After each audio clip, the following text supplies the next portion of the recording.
Hey guys, good afternoon. I hope everybody's having a good, I'm posting this video on Tuesday, a good Tuesday afternoon. So this video, what we're going to do is just reviewing for exam 3, and also we're going to go over clearly what's going on in the rest of the class for the rest of the semester. Because I know it hasn't been so clear. I sent a lot of announcements, and the announcement you see on the screen right now, the real info, that is the announcement you should be looking at. So I won't change this. So let's go over it real quick before we get into the review sheet. So the third exam will take place next week, starting on Monday, the May 4th, at midnight. I mean the morning, 12:01, 12 o'clock, and it'll go until Sunday. So you'll have exactly 7 days to complete it, and that gives everybody enough time. I know some of you in healthcare are working tirelessly throughout the week, so you'll have the weekend to do it. So you should find time, or even do maybe 4 or 5 questions a day, and you'll get it done in like 4 or 5 days. So that's that. Taking it home, obviously, and it will be on chapters 8, 9, and 10. This is the truth, not chapter 11. Chapter 11 will be covered on the final exam.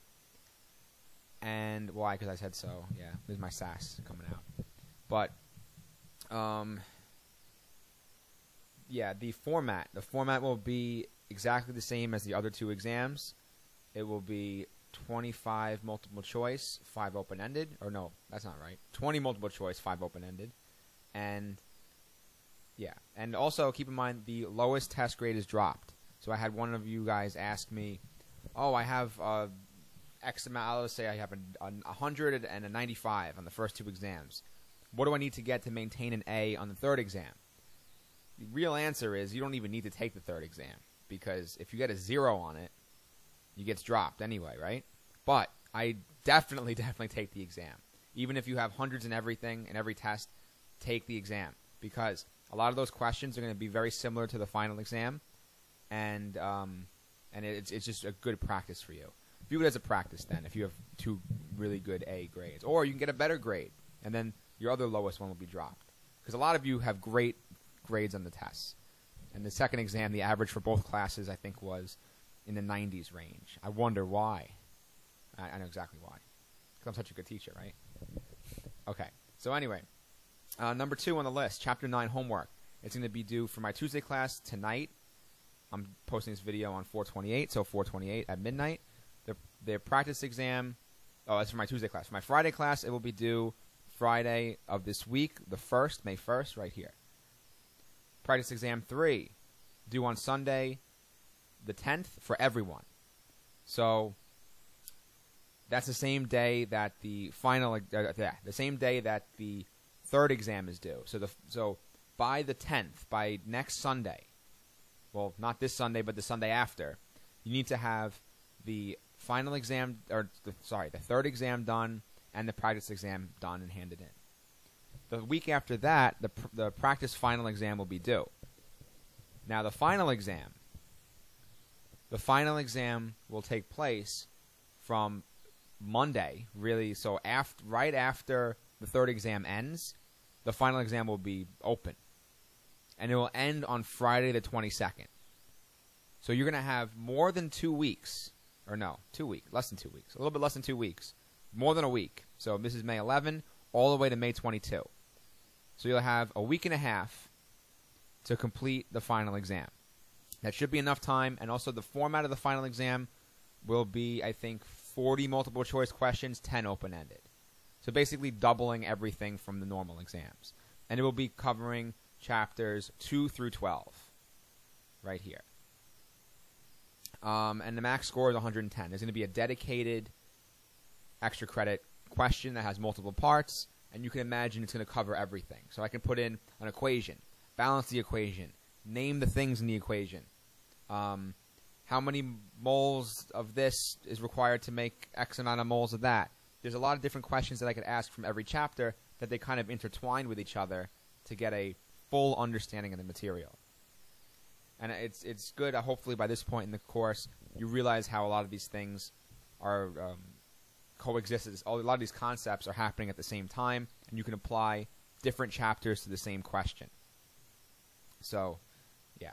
Okay, then the final grades. The final grades will be posted by the 24th. That is when they're due. I'll probably have them before the 24th, but that's why I want to have your final exam in by the 22nd. So I'm going to have your grades submitted to the registrar, and you'll be able to see them on CUNY first by the 24th. Now, part of your grade, we know that 75%, I think, 75% is the lecture, but the lab also counts for 20%, 25%. What does this mean? That your lab grades, I don't have any idea what you're doing in lab or how you're doing in lab. Your professor is going to give me the final grades for everyone. What I will do is I'm going to post your lab grades on Blackboard if he doesn't do it already. I'm not sure if he does, but either way, I'll probably ask him if he does. It'll save me work. If he does, you'll see your lab grade. If there's any objection to the lab grade, you could go to him, but you can also go to me. So let's say you did your assignments, but I think that professor's older, I think, so maybe his receiving assignments was a pain in the ass, but you did them or whatever. If there's like some weird case that you have, come to me about it and we'll talk about it. So, or the grade in general, we can talk about. Because I'm not, but I control it at the end. So that's why you can come to me for that. Okay, so that's it for that. If you have any questions, obviously, you can email or you can set up a phone call with me. Okay, so where are we going now? We are going to, where is the thingy? The review. Here we go. Exam 3 review. All right, cool. So, the Exam 3 study guide. Chapter 8. I'm just going to kind of go through this. Because you have all the lectures on YouTube already. So, Chapter 8, gases. So, understand diatomic gases. One of the first things we went over. These are the most important diatomic gases.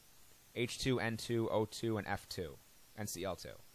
Br2 is one also. I2 is one also. But those aren't really that prevalent.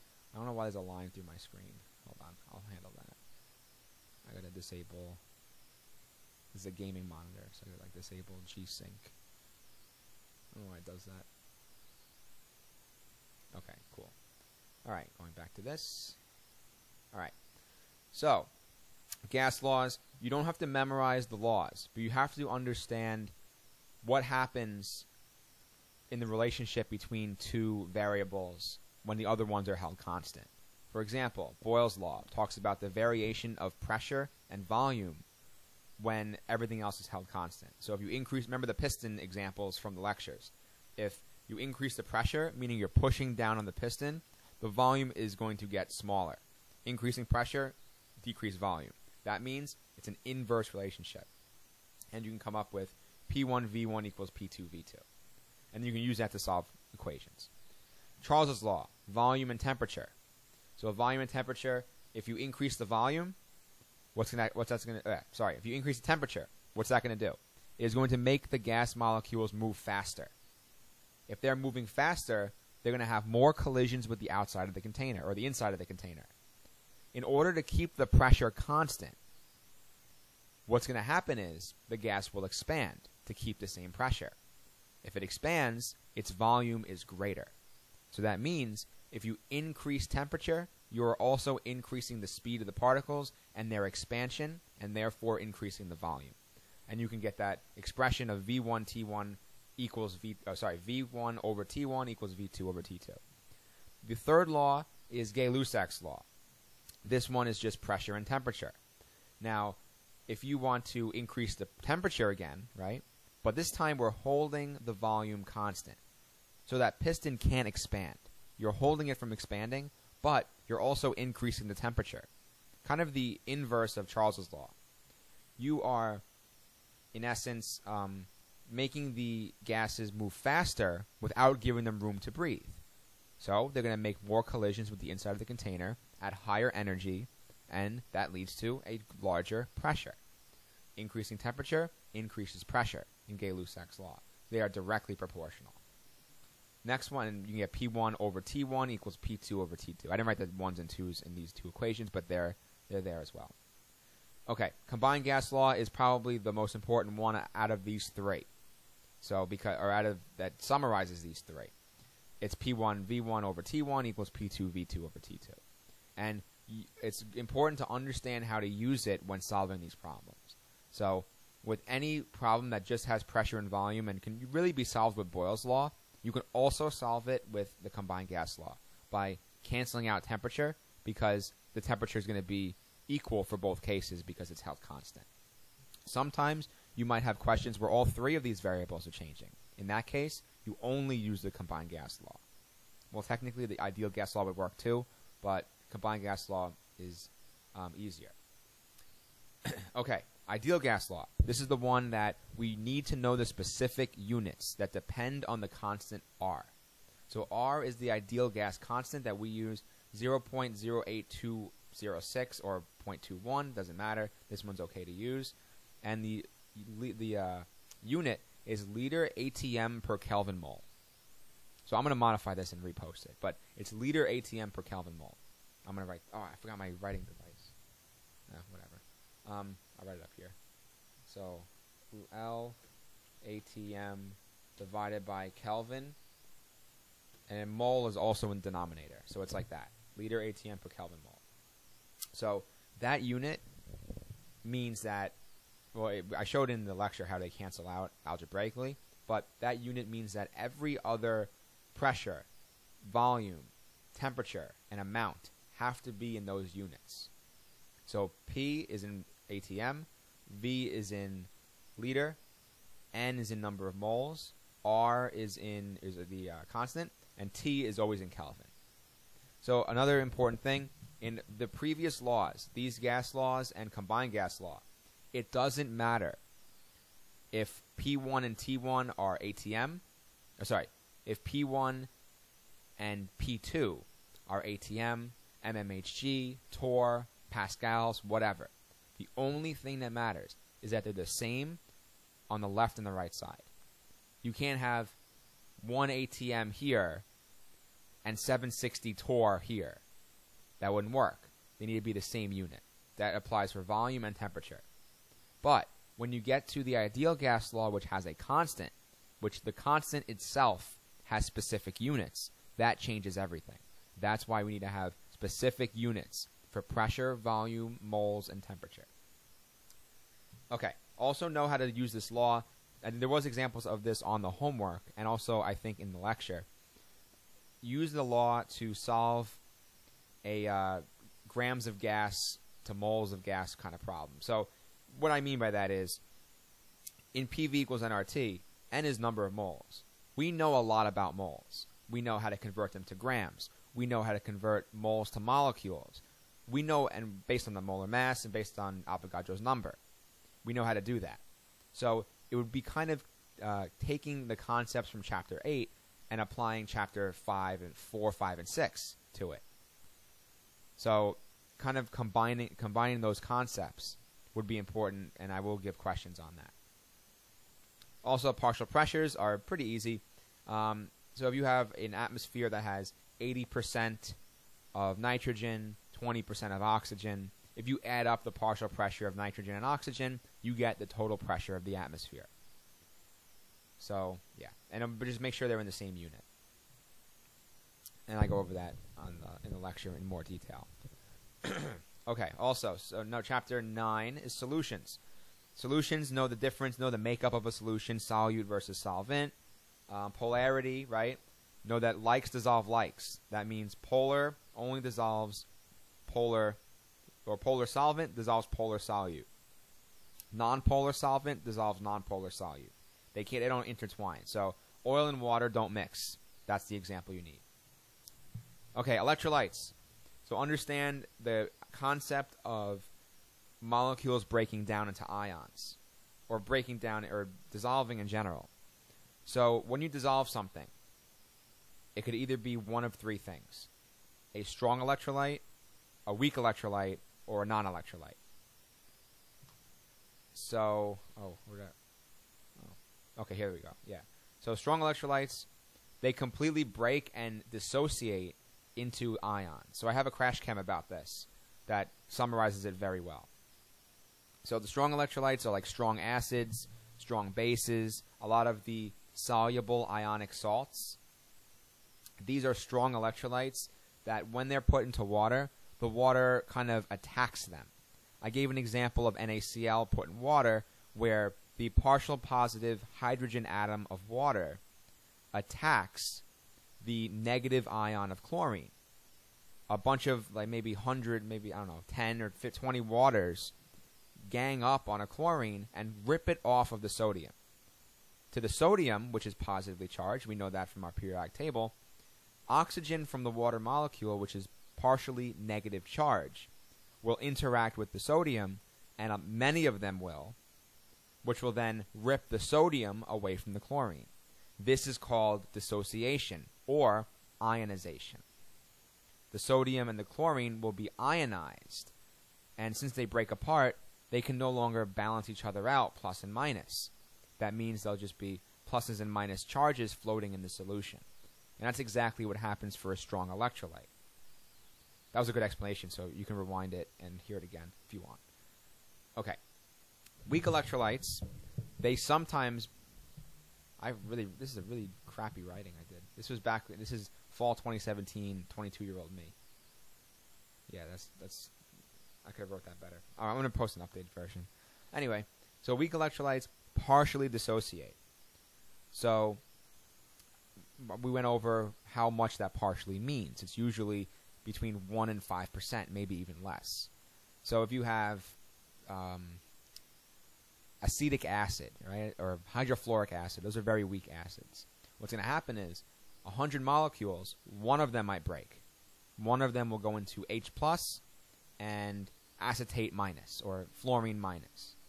The other ones will be content because that charge difference isn't too big, or it doesn't, or it is too big. Sorry, it is too big. It's so big that the water molecules kind of attacking by charge association plus and minus, like I said before, that's not going to happen.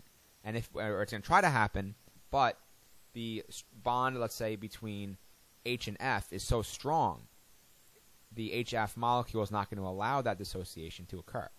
Thus, only maybe 1 or 2 of them out of 100 will go through that transition. Okay. Next is non-electrolyte. They are dissolved like sugars and salt.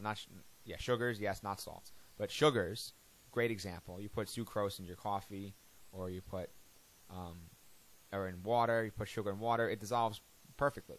But it's not being broken at all. And usually the rule of thumb I tell for students in general chemistry is if you have long carbon chains or bigger, bulkier compounds that you can't directly see the ionization break point. What I mean by that is if you look at HCl, there's a break point. Oh, H+ I've seen before, Cl- I've seen before. So that makes sense. But if you have C12H22O6 or a bigger compound, what's going to happen is you don't really see where it breaks apart, so you assume it doesn't, and most of the time you're going to be right. And a lot of the times, I'm not sure if I like this explanation. I'll change it. Nonpolar covalents are non-electrolytes. Not all the time. That's not true. That's not true. Wow. I sucked. Because technically, if you're nonpolar, you're not dissolving in water anyway. So you would not even be a non-electrolyte. You wouldn't be an electrolyte, a type of electrolyte at all. You wouldn't be a solute. So anyway, moving on. I'll change this. Solubility. So understand the difference between unsaturated, saturated, and don't worry about supersaturated. I talk about that in my crash chem video, and I have a good crash chem video on solubility, so watch that. So unsaturated basically, or what I said in that video is solubility itself is the threshold of dissolution. And what that means is it's the maximum amount of solute that can dissolve in a specific volume of solvent.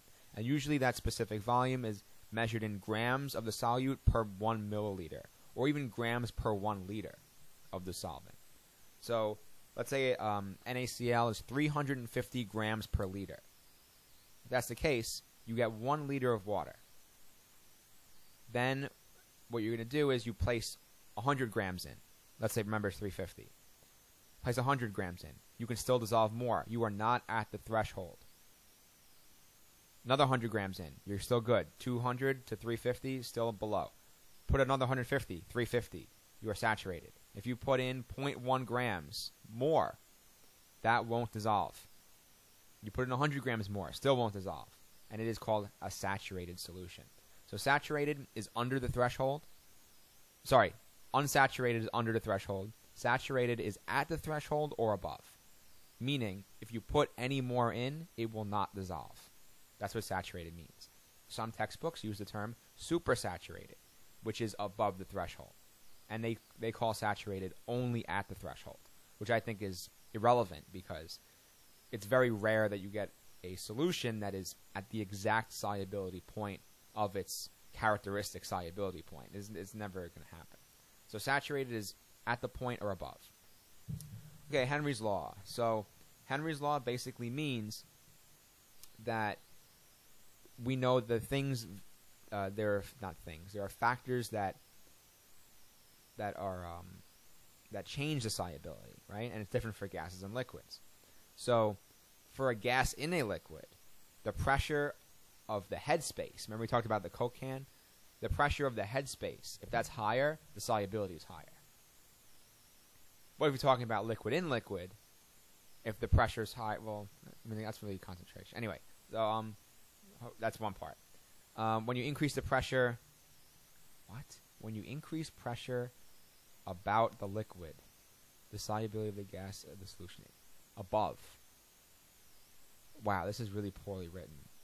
Wow, I should have got fired for this. Anyway, so that's basically what I just said. So the pressure in the headspace of the liquid, what it's doing, let's say you have a carbonated beverage, that pressure created in the top headspace is physically pushing down and applying a force on the liquid, not allowing the CO2 particles to come out in the form of gases. And they are stuck in the solution, meaning it is kind of like a forced solubility.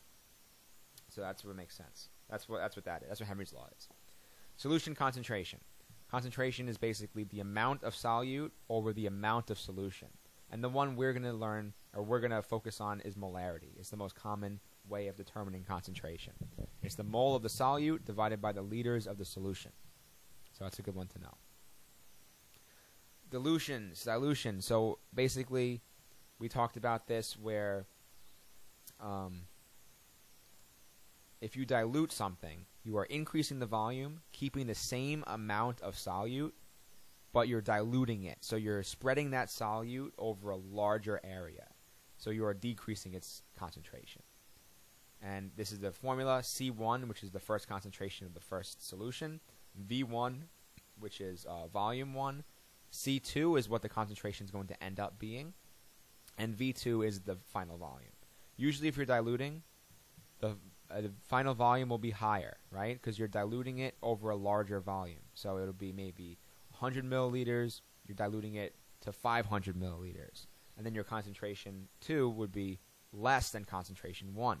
Because if you're diluting it, let's say this is 1 molarity, C2, if you're diluting it 1 into 500, or 100 into 500 milliliters, you're going to end up with, if this is 1, this will be 0.2. So that'd be 0.2 molar. Okay, then hypotonic, hypertonic. So remember that diagram with the cell, with the blood cells? That is a great example. So I would say go back to that. So hypotonic, meaning there is a low concentration of solutes on the outside, high concentration on the inside, meaning to equal out that concentration, water from the outside of the cell is going to want to come inside the cell. And what that's going to do, it's going to explode the cell. Hypertonic, net outflux, meaning the concentration inside the cell is too large, too small, and the outside's too large. So in order to, I just confused myself. If there's a net outflux, that means going from higher to lower.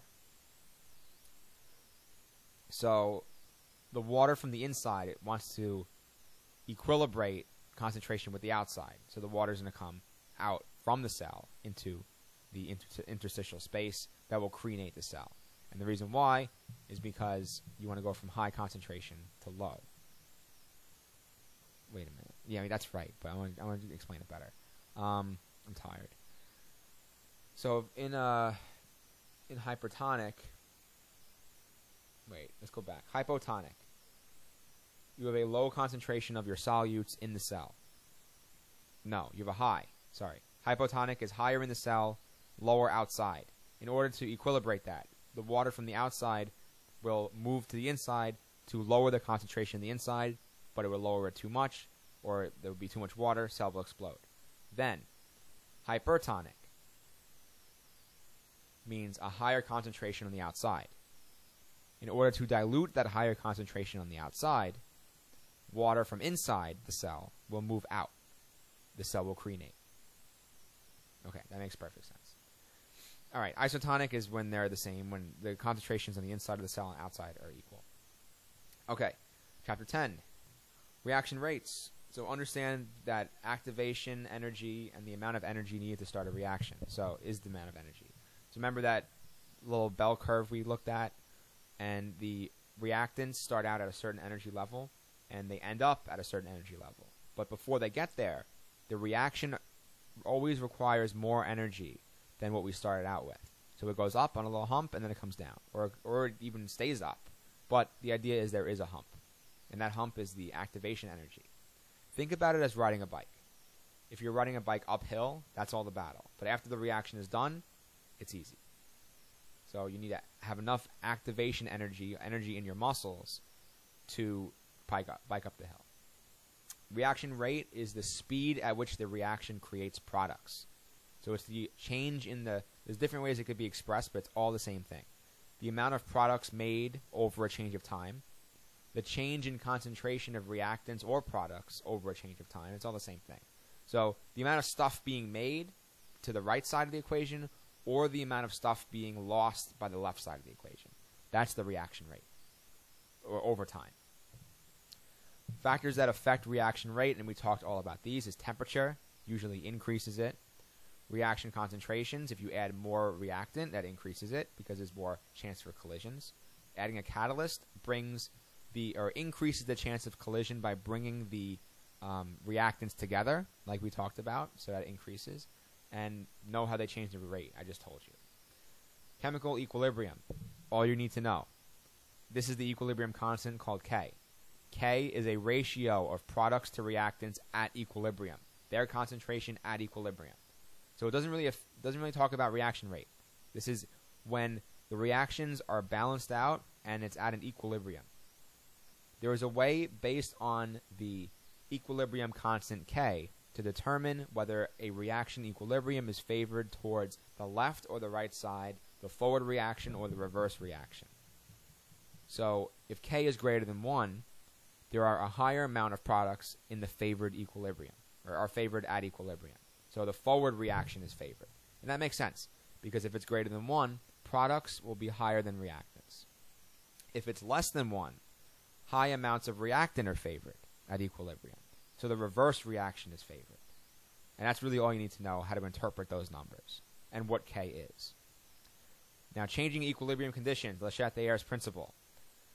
This is really the information you need to know. And I didn't really cover it that well. I talked about it in the lecture, but there may be one question on this, and it won't be too bad. And you have the notes right here, so it won't be that bad. But basically, just for knowledge's sake, the way it works is it's modifications to the reaction, how they change the equilibrium of the reaction. Not the rate, but the equilibrium. So if you add more reactants to the left side, it's going to move the equilibrium to the right more. It'll make the K higher because it will try to, it's like a teeter-totter. If you put more on the left, in order for it to cancel out and balance out, it'll go towards the right. If you put more on the right, it'll go towards the reaction equilibrium will go towards the left. So catalysts, what they do is they speed up both reactions, forward and reverse, but they do not change the chemical equilibrium. All they do is they change the rate at which it gets to equilibrium. Without a catalyst, it might take 2 days for a reaction to get to equilibrium. With a catalyst, it might take 2 minutes. So it increases the chance of the reaction partners or reactants meeting each other and reacting to create a product. So, increasing the volume of gas mixtures. So if you increase the volume, you are decreasing the reactants. We're really decreasing everything. But, well, it doesn't matter. Well, you're not really reactants, but